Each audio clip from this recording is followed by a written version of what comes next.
I have an official apology. The video did go last night, but the light doesn't turn red anymore. And so all those bad things I said, the distance learning person heard them. And I think I'm on my fifth apology. Um, so I apologize.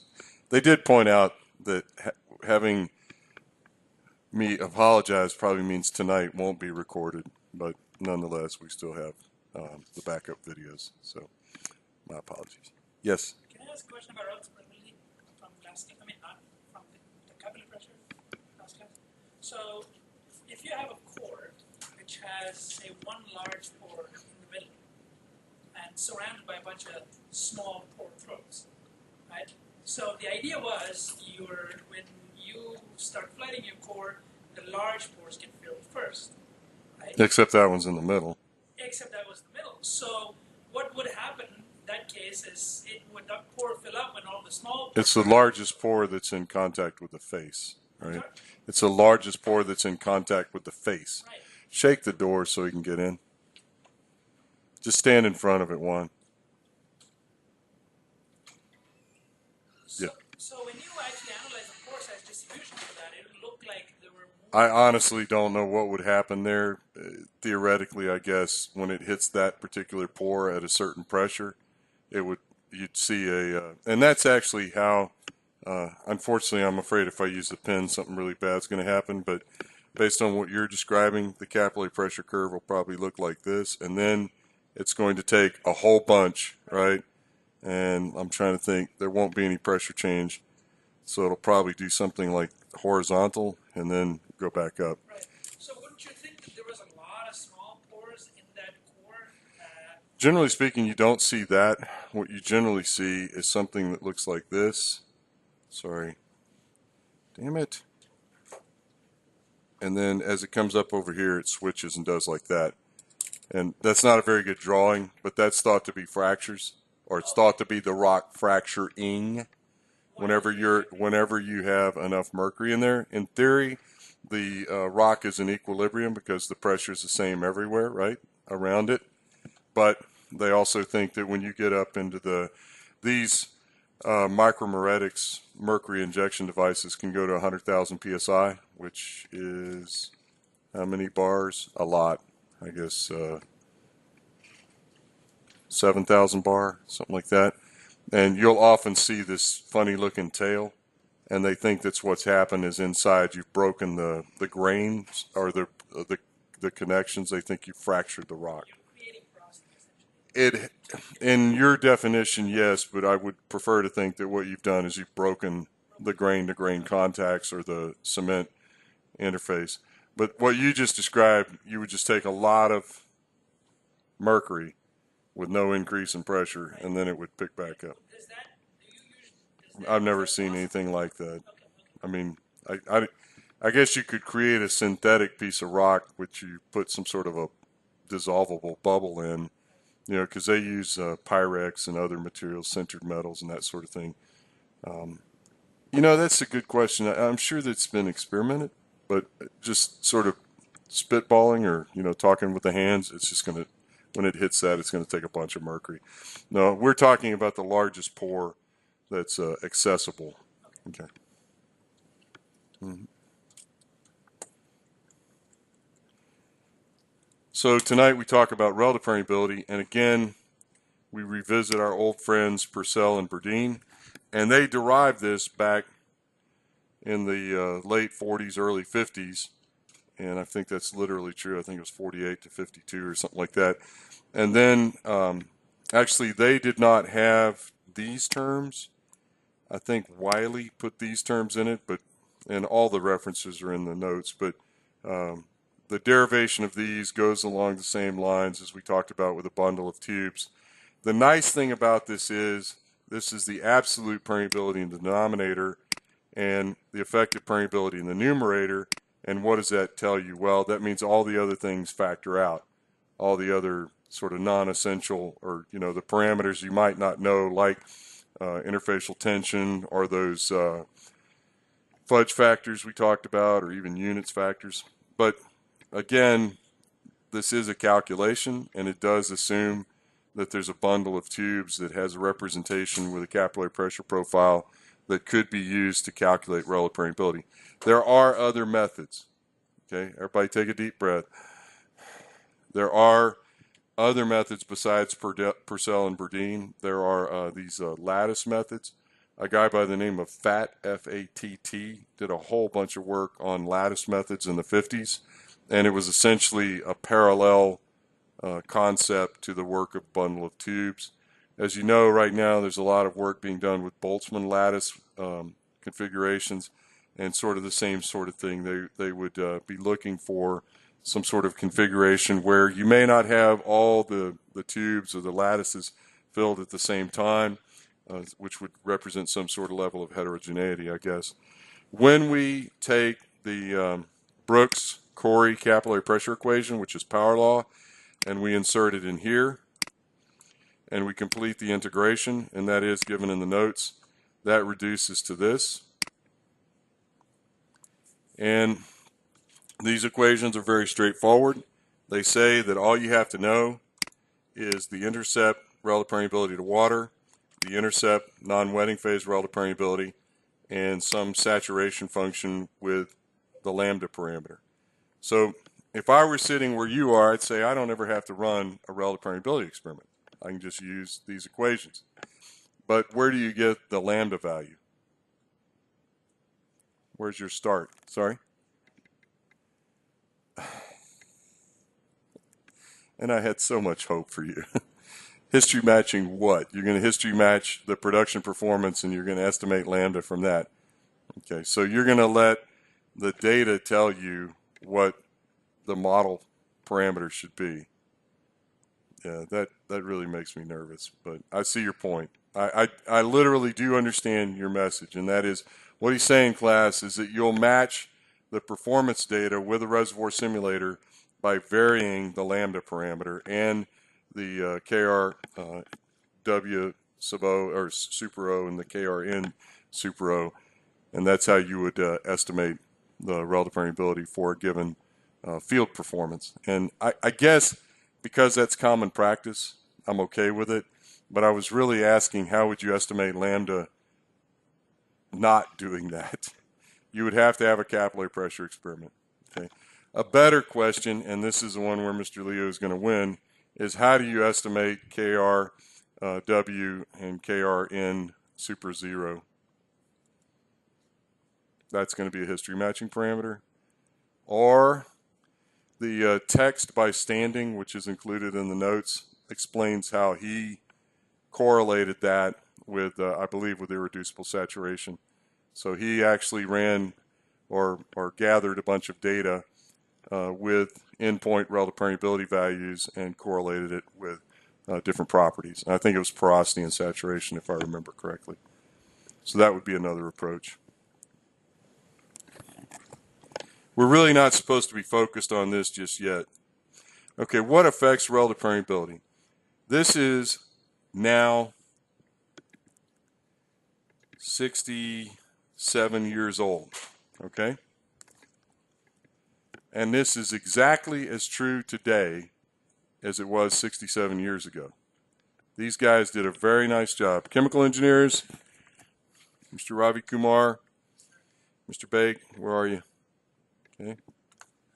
So we turn the comments on, we draw a line, we turn the comments off, we drag our line over here. Our capillary pressure profile. If that capillary pressure profile is constant, we have a single tube, right? Everybody? And if we have a single tube, or as someone pointed out, and I believe it was Mr. Bake, that it was a single fracture. Am I right? Was it you, Mr. Bake? Nope. Maybe. So we have a linear relationship for relative permeability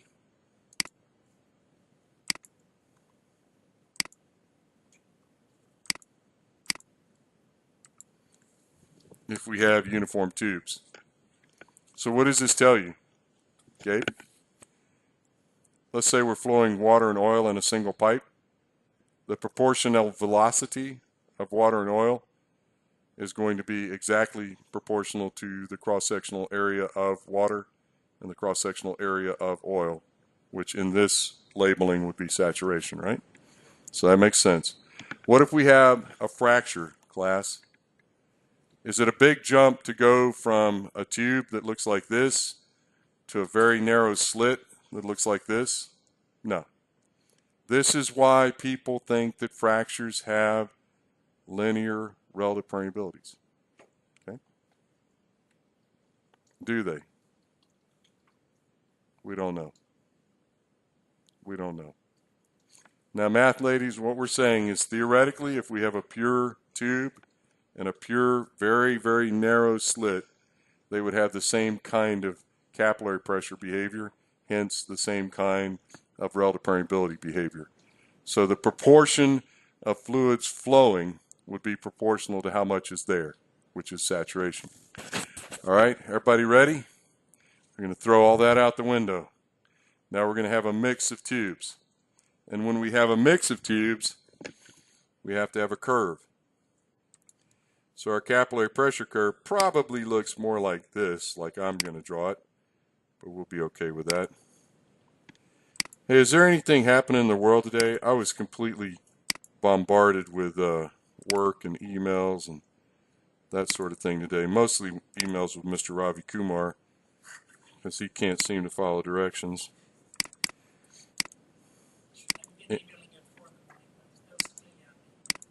That was your bad? Yeah, and you notice what time I returned your favor. Yeah. Anything happening? I don't know. What's going on in the world? Eric, you would know. You never turn Fox News off. Hurricane or Americane?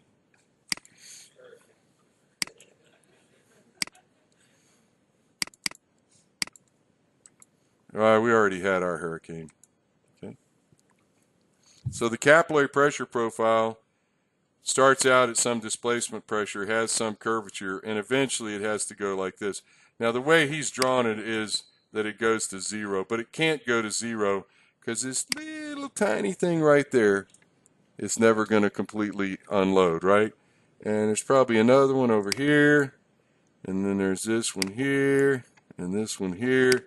And if they don't unload, it cannot go to zero, right? So it's probably something like that. Okay, it should be further over, but everybody gets it. Okay. What is this point? I had to visit an undergraduate class today for teaching, peer evaluation of teaching. You know, it's the kind of thing we do. I know it doesn't seem like it. I mean, I wouldn't, mind if a faculty member came in here. They'd probably be afraid to, but you guys get my abuse all the time, and you probably love it. But I noticed that this faculty member was very deliberate and assumed that nobody knew anything as he was proceeding. But I'm going to assume, incorrectly of course, that you being graduate students, you can make inductive concepts. Okay, what does that mean, Cam?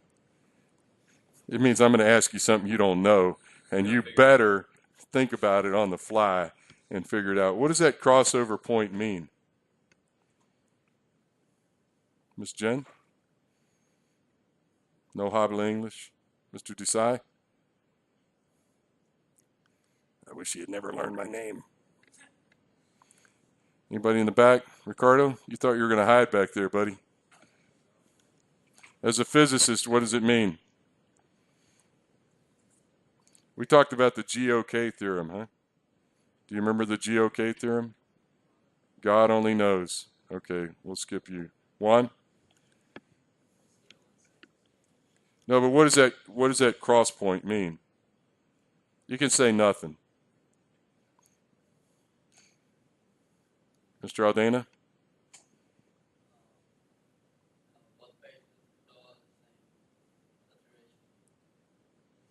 It just happens to be the cross point, but I'm asking, does the location of the cross point mean anything?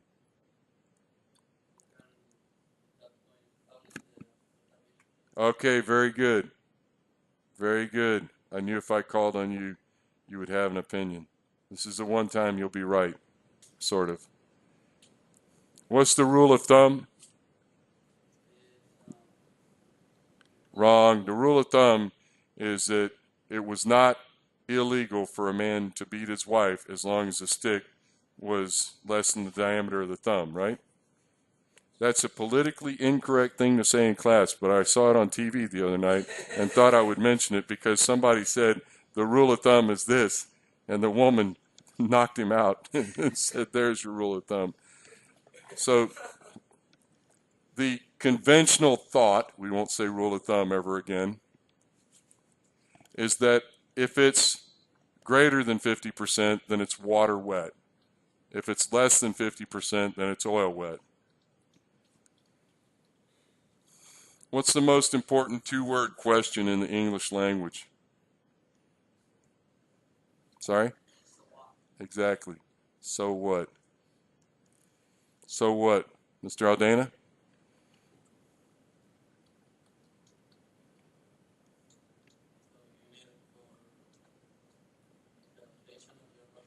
Okay, so you're saying that it determines how you plan to model this or how you plan to interpret it.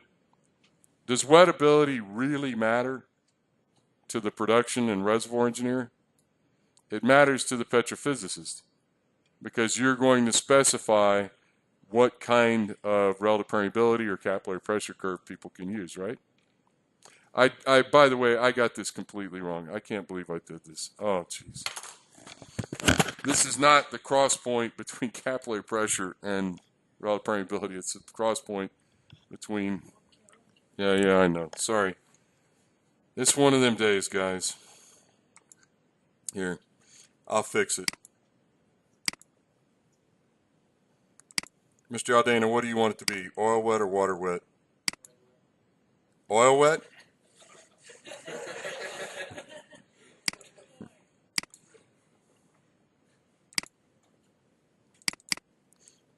You thought I was an idiot. See, there you go. Man, I can't believe I did that. You guys got to remember to correct me when I'm wrong. Except for Mr. Ravi Kumar, you've already had all your questions for the year. Okay, so if this were oil over here,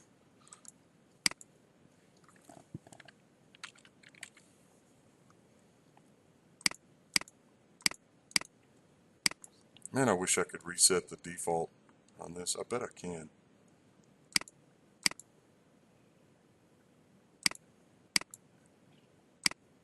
Okay, so this would be KRO.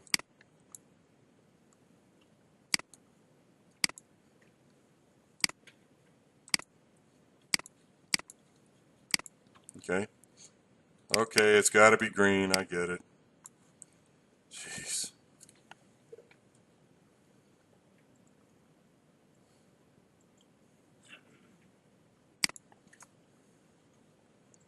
What's your favorite color? Green. That's what I meant. Sorry. So this crossover. Ah!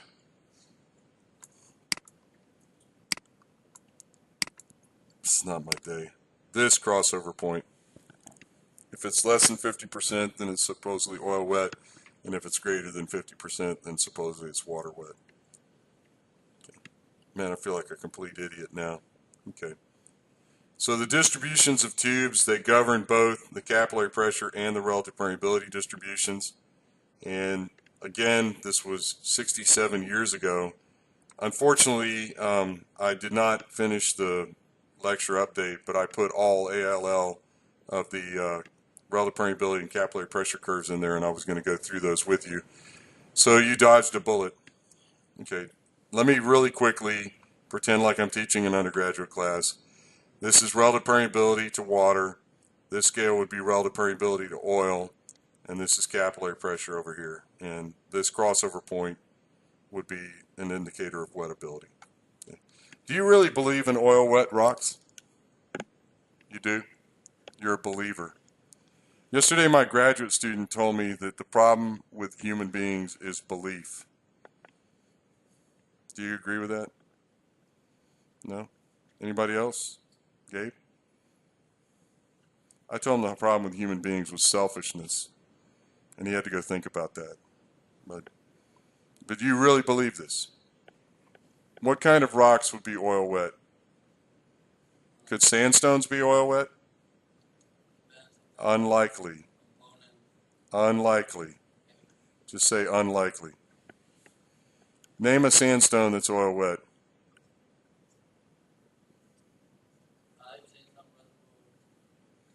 That you believe are oil wet. How can a sandstone be oil wet?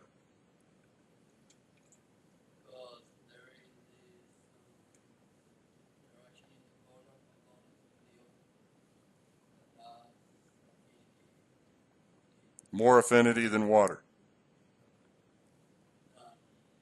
These things were all deposited in water. And quartz is definitely water wet. Calcium carbonate is water wet. So how can a rock made up of that material be oil wet? Sorry? Must be coated like a paint. Okay. Is that likely, or is it more likely what you're saying, that there just happens to be some oils that have some sort of affinity for this?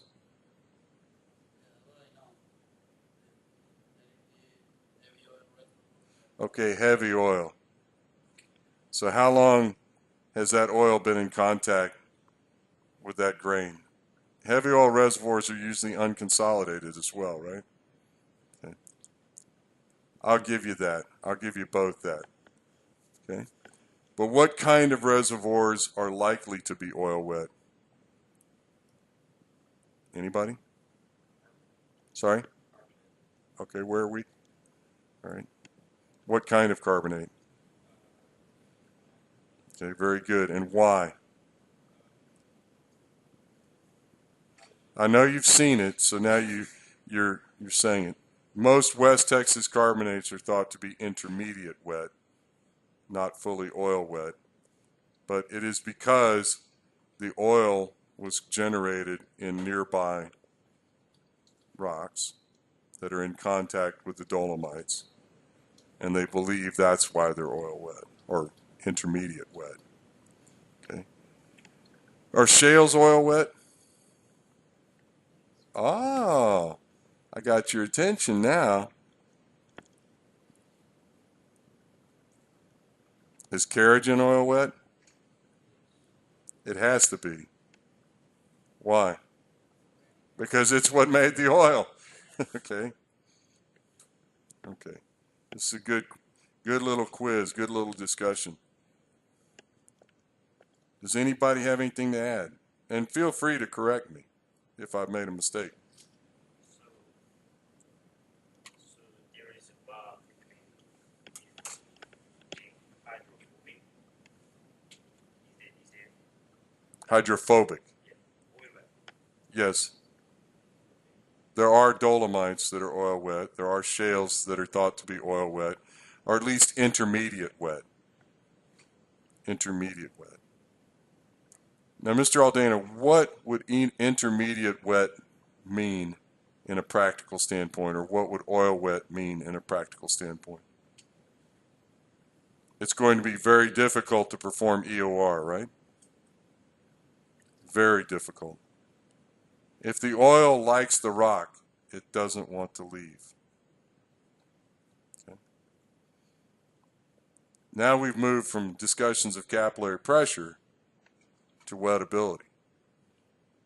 And we don't really talk about wettability a lot in this class, but if it likes something, it doesn't want to leave. Okay.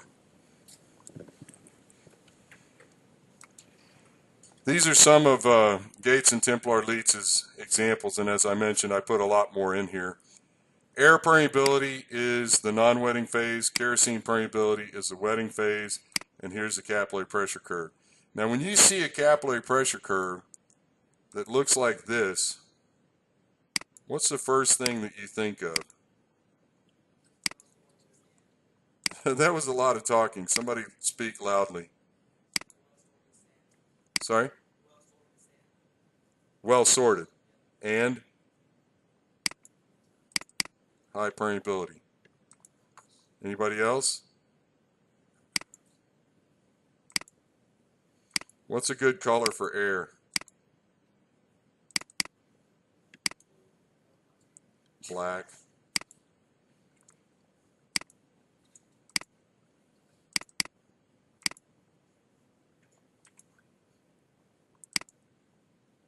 Now these are their generated curves. These are not drawn, these are calculated.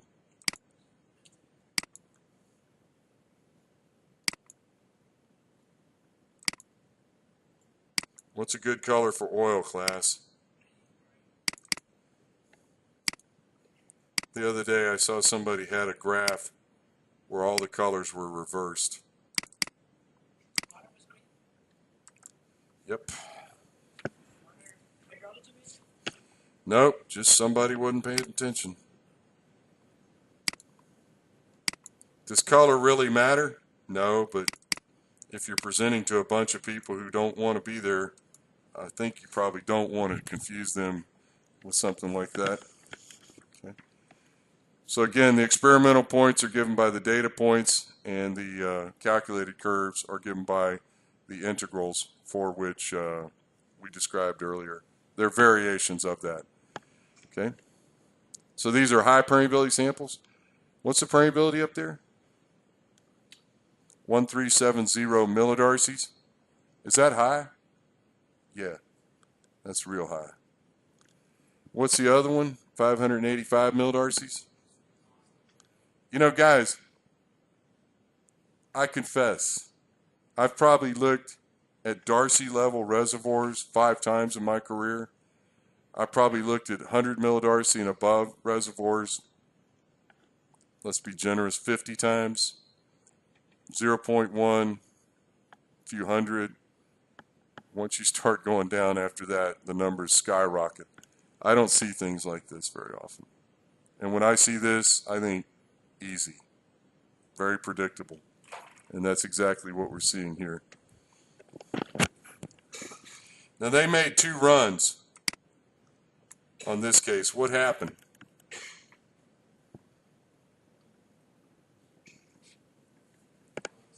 They made 2 experiments. Sorry? It's path. There is a hysteresis. Very good. Does it really matter? It's only a few percent. Buying or selling. Okay. But just wanted to make sure. Okay, now our good friend Standing, he pops up again, and again, all of his notes are in the lecture notes. So this is frequency. These are Gaussian type distributions, so that's frequency, and then pore radius size. He's drawing this distribution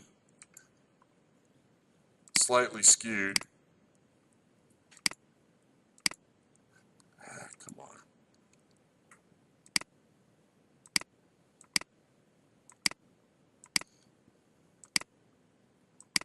What's the message here?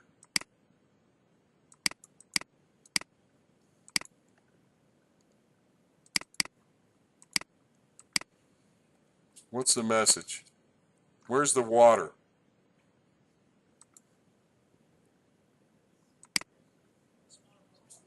Smallest pores.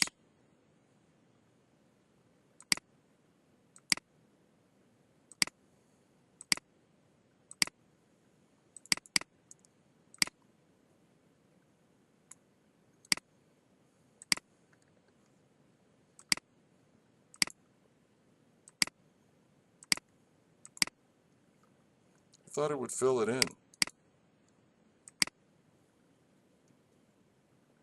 How come it didn't fill it in? Oh well, who cares? All right, so the smallest pores are filled with water.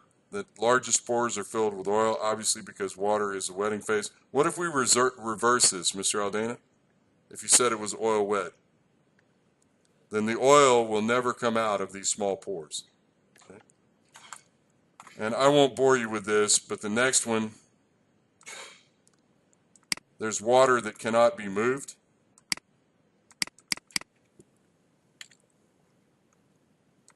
Which is here. And they give it a fancy name called irreducible. And then there's gas over here, and obviously gas doesn't wet anything. So we have irreducible water, we have gas, and then we have oil. And then he's trying to explain that we have irreducible water, we have gas, and then we have mobile water. This is water that can be moved. And then again, we have oil. So I didn't really go into a lot of detail here, but I like the way Standing is trying to explain this and to basically give an idea of what you should expect. Water's always going to be in the smallest pores for water wet systems. Oil will always be in the larger pores. And gas, if it's there, will be in the largest pores, based completely on the ability to wet. Okay. Now let's talk really quickly about steady state and unsteady state relative permeability. Math ladies, steady state. You remember that? Okay. Let's ask the physicist. Physicist, steady state, what's its definition? Nothing changes with time. In a system like this, that means if a molecule goes in, then a molecule comes out, or vice versa. If a molecule comes out, then another one has to go in to replace it. Steady state also implies that the fluid nor the system are compressible. There's no storage of energy in the system. So steady state relative permeability, for our definition, is going to be, we're going to have a pump, we're going to turn it on, and whatever goes in this end is going to come out the other end. Okay? Does steady state happen instantaneously? No, of course not. How would you define steady state? I started to say rule of thumb, but how would you define steady state? Okay? If I turn the pump on and I've got it set to 2 cc's per minute, what should I be watching to determine steady state? Pressure gauges. And when they stop changing, that's steady state. Okay? That works fine for single phase, but when I have two phase, it can take a long time. It can take an hour, even in a high permeability core, for you to achieve steady state. Okay? Well, people got in a hurry, and they didn't like that. So they wanted to have a faster experiment. So rather than turn the pumps on, both of them, and wait for equilibrium, they decided flood the core with oil and then do what? Turn the water pump on. And it pushes the oil out. Now, unfortunately, until you produce water, you cannot use the unsteady state method. So it's going to be a while. What does a while mean? There's going to be a gap in the saturation because you're going to be pushing things through. You're going to be pushing oil out and pushing water in, and you have no idea what the average saturation of that system is. More to the point, you cannot define that as an equilibrium point. So after breakthrough, as shown on the right-hand side diagram, then you just keep the water pump on and you keep measuring. Now, here's the trick. Remember that piece of rock I gave you? You're pumping through it. How do you determine in 1950 what the saturation is? Sorry? You weigh it. You have to stop the experiment, you have to take the core out, and you have to weigh it. That's what you're saying. What happens if you stop the experiment, take the core out, weigh it, put it back in, and start the experiment again? You've corrupted the experiment. Okay. What's another method? Okay, so you have to account for every drop of fluid that went in and came out. And if you keep track of that with time, then you know the line volumes and everything else, you can determine how much was in the core at a given time. Okay? What's another method? This is still 1950.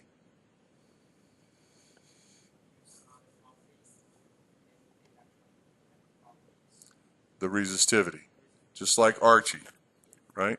So if you've determined via another experiment what Archie's constant is, then you can have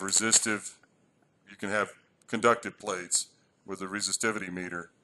And when this thing comes to equilibrium, then you take a resistivity reading and you can calculate the saturation. Okay? That all makes sense. What can you do today?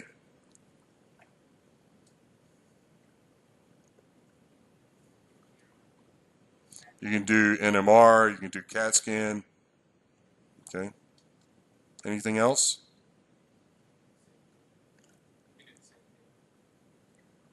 The same thing as, of course. Thank you. I was like, is he saying you can do NMR and CAT scan? Okay, I get it. Thank you. Could you also put the whole experiment on a scale? That'd be pretty tough. That'd be pretty tough. But that material balance idea you had, that's a pretty good one.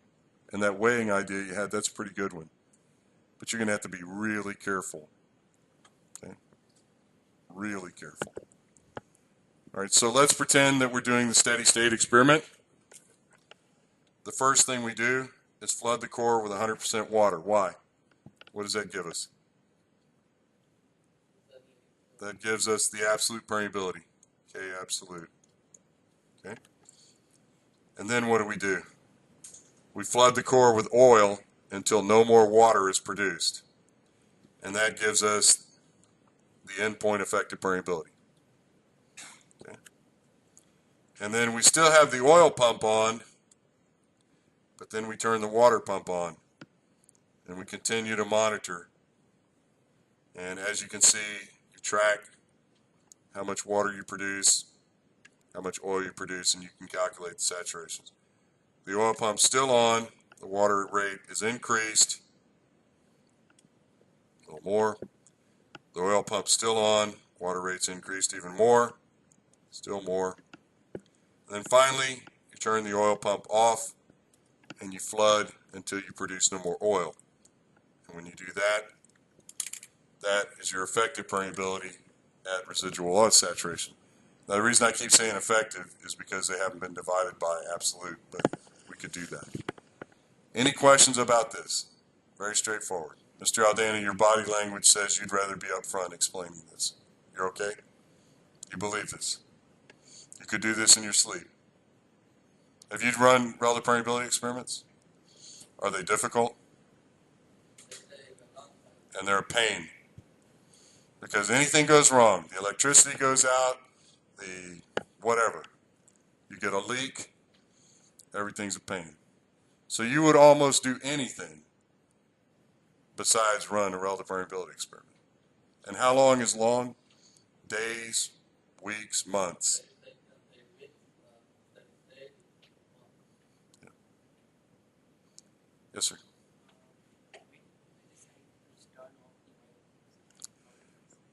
Probably the way we did it was we would incrementally reduce the oil until finally, you're just doing a step. So maybe it's 80-20, and then you just 80-20, then 60-40, then 40-60, then 20-80, and then off, that kind of thing. Depends on how many points you want. Yes? But every step that you reduce the pump, you wait for steady state to be achieved again. Right, and as he pointed out, it can take hours or weeks or whatever. It really depends on the rock and the oil. Okay. So is it good to be in the business of, I'll come back. Is it good to be in the business of Core Lab? No? Yes, go ahead. Okay, we'll talk about that in a second. That's a great question, but we'll talk about that in a second. So who in here wants to start a laboratory company? Actually, somebody just did. They bought up ConocoPhillips old labs and some others and Premier Laboratories. But Core Lab, Weatherford, a few small companies like that, and then now this Premier is on the scene. So you'd start your own. So apparently they have a facility in Houston where there's just rooms and rooms and rooms of experiments. And then they have a completely other building devoted to Saudi Aramco. You know why? Because Saudi Aramco got tired of being in line. So they said, build another facility and we'll pay for it. And everybody's got stories, but this one is true. We had a project on the Clear Fork in the mid-1990s, and we sent several dozen cores, preserved state cores, to Core Lab to have relative permeability experiments run. It took over a year. They were running ours, and Aramco came in and said, you know, we'll pay you X times as much to move to the top of the line. So, you know, if you want it bad enough, somebody will do it. So they ended up building a facility for them, or so I'm told. Okay, we had a question about boundary effects. We'll talk about that in just a second. Now, the unsteady state experiment is performed similarly to start. We go to 100% saturation, we get absolute permeability, and then we flood with oil, same thing, and we get our effective permeability at irreducible water. And then we turn on only water and wait, and wait, and wait. And this is before breakthrough. There's no water being produced right now. It's only oil. And then all of a sudden, at this moment, oil and water are produced. And at that point, you can calculate the saturations and you can calculate the effective permeability because now you know that you're producing water. And then you just keep on going with the water pump turned on and you continue taking measurements. And last but not least, same step, you leave the water pump on and you produce to the effective permeability of water at residual oil saturation. So this looks really simple. It's a nice schematic, but as Mr. Aldana pointed out, this can be weeks to months. Oops.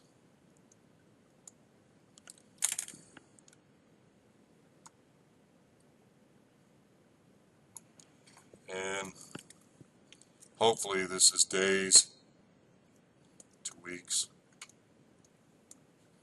hopefully shorter.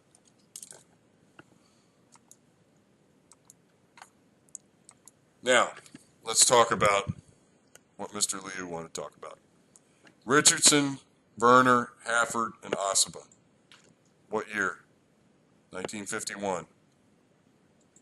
I don't know what Richardson, Werner, or Curver, Hafford did, but Osaba actually worked here. I had him for well logging class.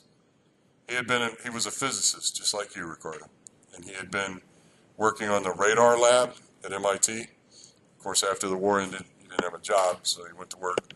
I believe this was Gulf, but I may be wrong. Gulf was bought by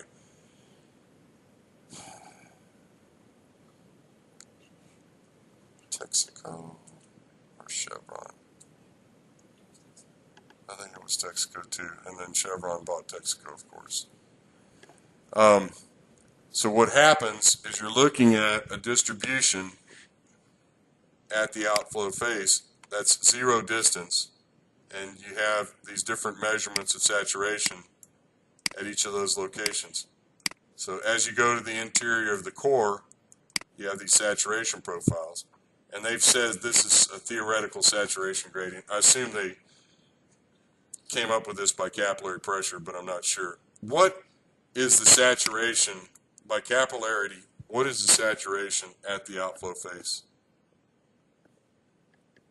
What does the saturation have to be at the outflow face? It has to be 100%. It has to be. What's the capillary pressure? 0. Capillary pressure 0, the saturation has to be 100%. So his question is, how do you deal with this effect? I think that's what you're asking. Okay. So any ideas? How can you overcome that? What did they do here? Graph 1, graph 2, graph 3, what's happening? They're increasing the rate. So, in fact, this profile is rate dependent. Okay? But if you increase the rate enough, what happens?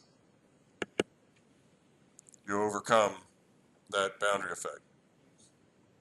You reduce it. You don't ever eliminate it. Because at the outflow phase, the capillary pressure is 0, and the saturation must be 100%. Think about it that way. If you're having trouble with this in any way, shape, or form, at the outflow phase, the capillary pressure is 0. There is no more medium. So what does the saturation have to be? It has to be 100%. Okay. All right. Now, take a deep breath. How would you fix this? Mr. Aldana? Zip. Don't say anything. Ladies? You want to take a shot? What's rule number 0 in engineering? Cheat, right? So how do you cheat? How about if we put another piece of core there? We want to know the measurement inside of our core. But what if we put pieces of core on each end and we still make our measurements here? So that effect that he's talking about, that Mr. Liu is talking about, is in these sacrificial pieces, not in our piece. Now, what happens at the interface of those two cores? You still have a discontinuity. So what do they recommend? You use some sort of a pad or some sort of a medium. In fact, they use paper towels, but whatever it may be, in order to keep capillary continuity between them. But essentially what you're doing is you're pushing the saturation profile out into that. Those are called end pieces, and they're actually built into the connections. Okay. Next. In this case, we're looking at the effect of pressure drop, which is really flow rate. So this is a low pressure drop, higher pressure drop, highest pressure drop. And I know you have no idea what inches of water are, but this is how manometers used to be measured. So what's 80 inches? Probably about here. And then 200 inches would be 18 feet, something like that, 17 and a half feet. So that's pretty high.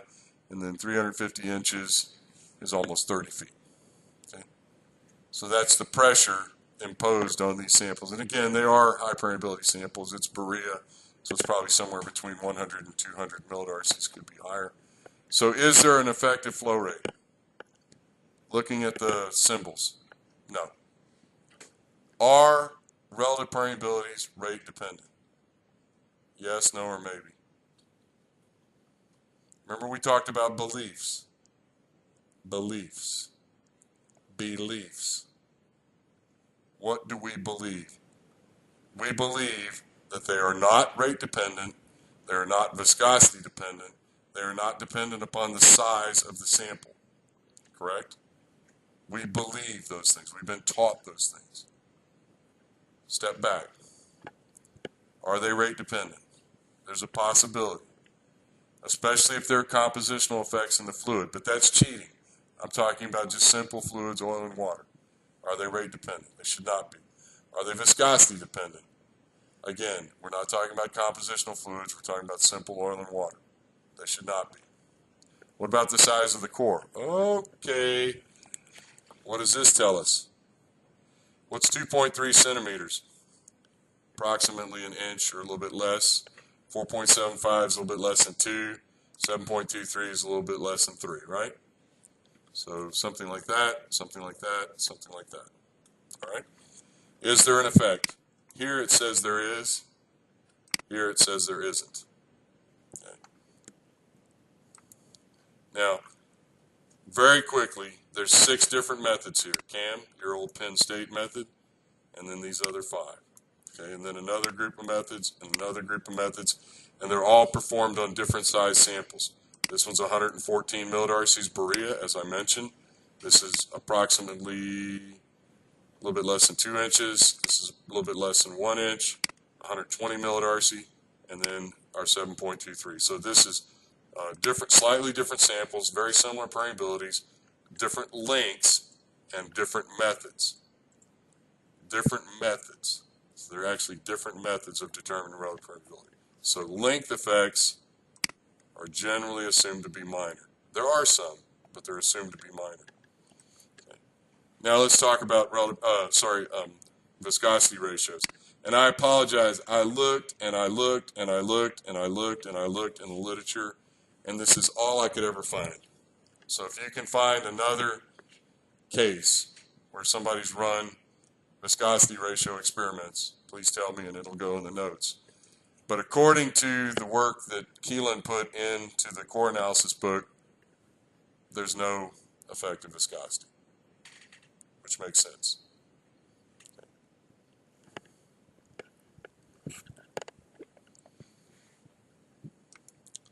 That's it. The rest is we did some, we created a type curve for relative permeability, and that's here. And this one doesn't work out so well. It's not, I know it's, whatever you want to call it, sexy looking, but it didn't work out so well. It was a really good idea. You know, the guy who did it, he should be famous, but unfortunately it didn't work out. And yes, it was me. So, any rate, if you want to read through this, this is for your own reference. Okay? Questions to close? What are we going to do tomorrow night? Yes, sir.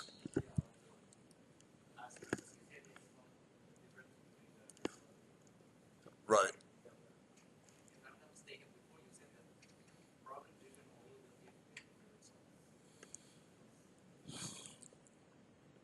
Again, if you look at the equations, Darcy's law, and you create a ratio relationship,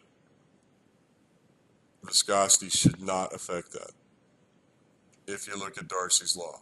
I'm not arguing whether there's a possibility of something else going on.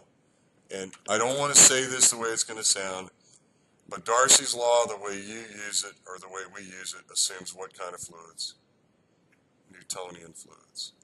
So if you start to talk about heavy oils or gas condensates or something else, there will be a non-Newtonian component of that. Okay, I'll end with a story. When I was your age, there was this guy named O'Day, and he stood about this tall.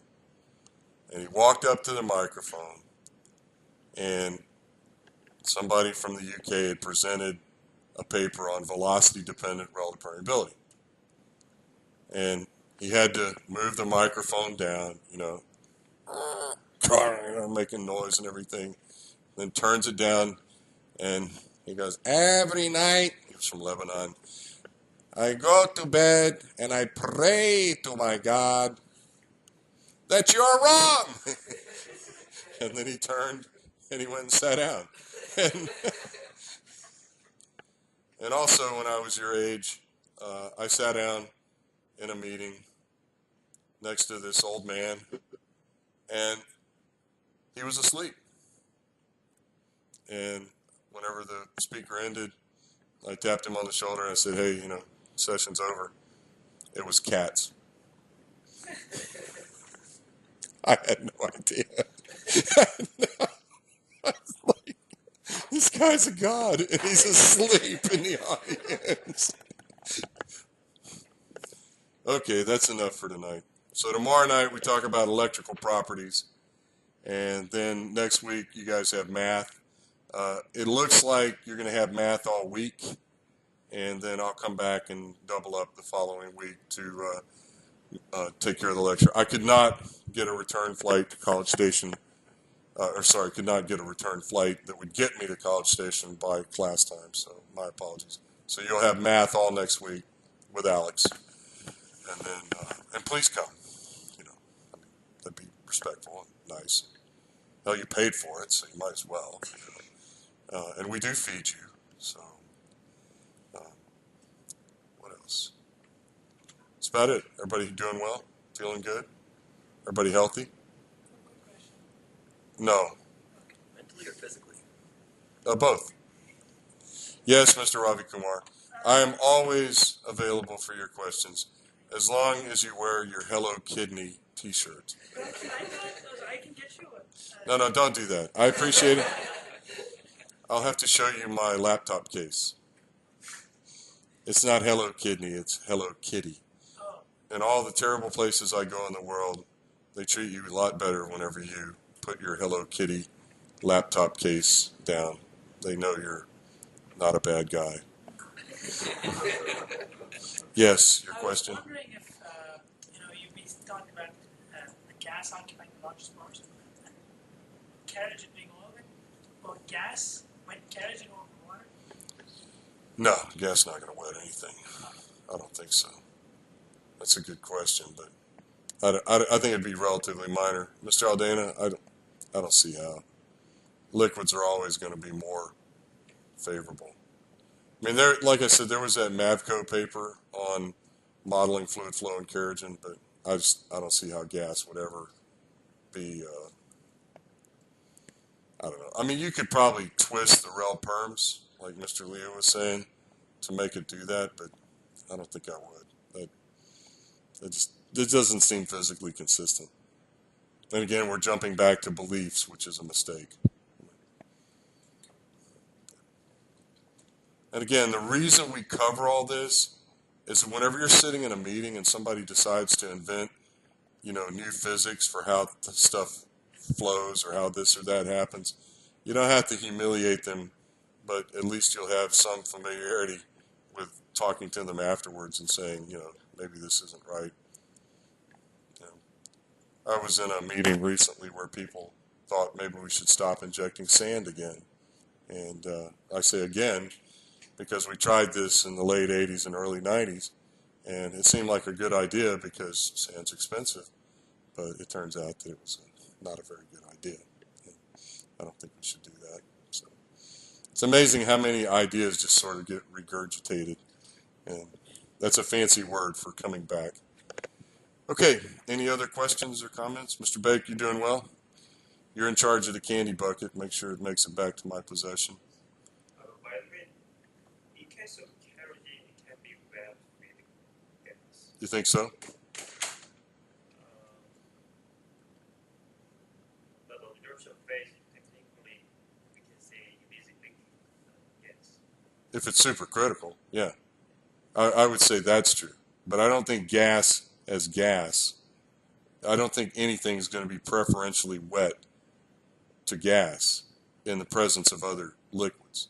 I just can't fathom that, but I could be wrong. Would you say gas is adsorbed on the surface Mm-hmm. of Yeah, carriage? of course. Chemically, it can do that. Right. Okay. But that isn't the same thing as wetting. Okay. Yeah. This is why we need to continue this work on nanoscale behavior. What's the estimated volume of gas fraction that can be adsorbed onto shale? Anybody want to throw a number out? It's not 50%. 20%. More like 15 would be a maximum. Yeah. And there's a lot of people that have come up with models that claim there's more than that, but then you go back and you try to prove it and you just can't. Thanks for reminding me about supercritical fluids. That's a good idea. All right, everybody's happy? Mentally and physically? Man, that is a hell of a smile. I was missing a tooth yesterday. You didn't see it. What? Yeah, yesterday. Well, I have like veneers on my front teeth, and one fell off yesterday, so that's why I was talking like this. So why do you have a missing tooth? I don't know. No, but Why did I? yes. It just fell off. No violent story. No. I wish I had a cool story. I just flossed my teeth. That is. I caught it with a whip. Well, see, like, I'm an engineer. I like to test the strength of them. Awesome. I don't think that's a good idea. I thought maybe you were going to say it was an old girlfriend kept it for a trophy or something. No, not yet at least. That would be pretty cool, actually. So I told you my aunt, who was more like her grandmother, she died a couple of years ago. She was 101 years old. And the reason she died is she was just tired of living. But everybody asked her, well, my wife's grandmother died last year. She was 107. I think she was the oldest living person in Dallas at the time, you know. And there was nobody to talk to, you know, so got to go. But my aunt, pardon me, she had several cases of Coca-Cola in her kitchen and would drink a 6-pack every day. Yeah. And everybody goes, "What about her teeth?" And I said, "Her teeth are fine. They're in a jar next to her bed." She was a tough lady. And I'm sure you all have relatives that live in a lot less pleasant ways than we do. Give them a call. Tell them you love them. My aunt had the last rotary phone in Texas, I think. She made them put a rotary phone back in her house. I think I stole one of my grandma's. Is that right? Okay, everybody. We'll see you tomorrow night. Thanks again. The CEE is tomorrow, the Career Enhancement event at the MSC. Yeah.